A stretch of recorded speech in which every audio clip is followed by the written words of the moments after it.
شبای ما کنار هم شبای رنگینی بود، آسمون بود، ستاره بود، سکوت سنگینی بود. حالا منم درختی پیر و خسته، شاخه هامو دست زمون شکسته. حالا منم درختی پیر و خسته، شاخه هامو دست زمون شکسته.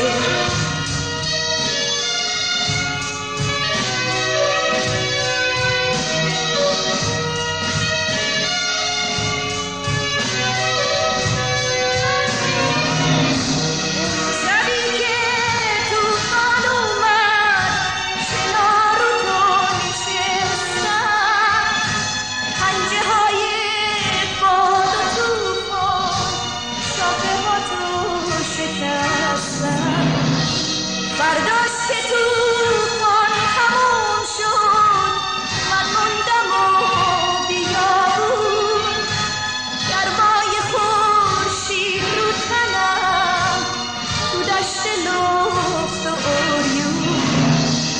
حالا منم درختی پیر و خسته، شاخه هامو دست زمون شکسته. حالا منم درختی پیر و خسته، شاخه هامو دست زمون شکسته.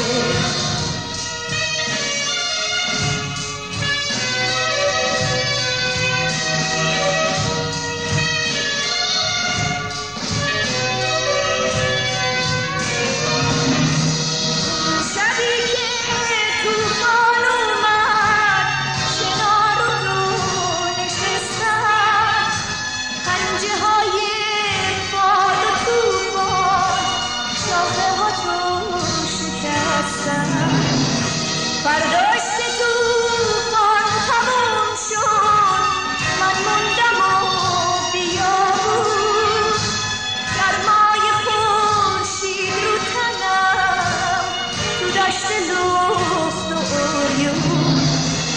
حالا منم درختی پیر و خسته، شاخه هامو دست زمین شکسته. حالا منم درختی پیر و خسته،